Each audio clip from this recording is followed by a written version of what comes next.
On te demande de résoudre dans R une équation de degré 3, x cube moins 5x carré plus 4x égale 0.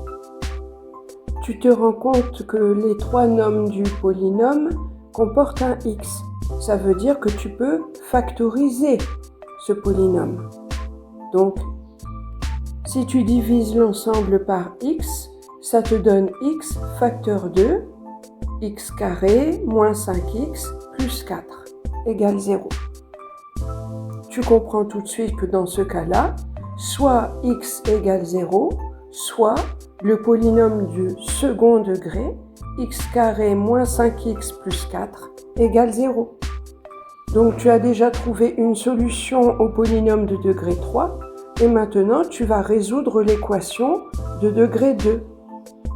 Et comme tu vois qu'il n'y a pas de facteur commun et qu'il n'y a pas non plus d'identité remarquable, eh bien tu vas utiliser le calcul du discriminant delta égale b carré moins 4ac. Tu remplaces les lettres par leur valeur. Delta est égal à b au carré, c'est-à-dire moins 5 au carré, moins 4 fois a, c'est-à-dire 1, fois c, c'est-à-dire 4. Maintenant, tu simplifies delta. Moins 5 au carré donne 25, moins 4 fois 1 fois 4, ça fait moins 16. 25 moins 16 est égal à 9, delta est égal à 9. Delta est donc supérieur à 0, donc le polynôme du second degré admet deux racines. Nous allons calculer ces racines. Tu sais que x1 est égal à moins b moins racine carrée de delta sur 2a et que x2 est égal à moins b plus racine carrée de delta sur 2a. Et tu sais que delta est égal à 9.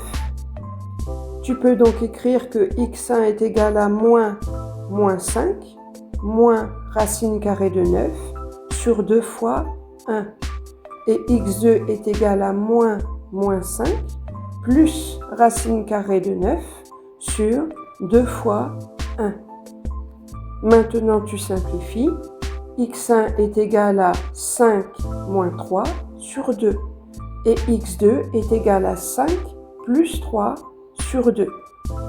x1 est égal donc à 2 sur 2, c'est égal à 1. Et x2 est égal à 8 sur 2, c'est égal à 4.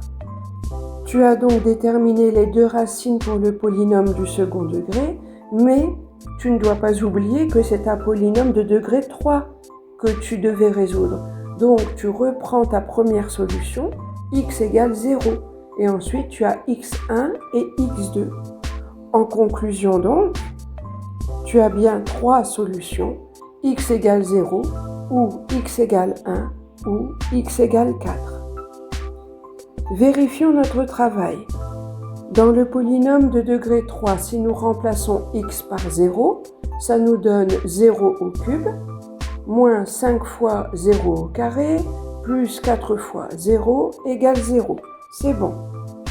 Maintenant, si tu remplaces x par 1, ça te donne 1 au cube, moins 5 fois 1 au carré, plus 4 fois 1. Ça te donne donc 1, moins 5, plus 4. Ça donne 0. C'est bon. Et si tu remplaces maintenant x par 4, ça te donne 4 au cube, moins 5 fois 4 au carré, plus 4 fois 4. Ça te fait 64, moins 4 fois 4, ça fait 16. 16 fois 4, ça fait 80, donc moins 80, plus 16. Eh bien, 64 plus 16, ça fait 80, moins 80, ça fait 0. Tout est bon. Tu as terminé ton exercice.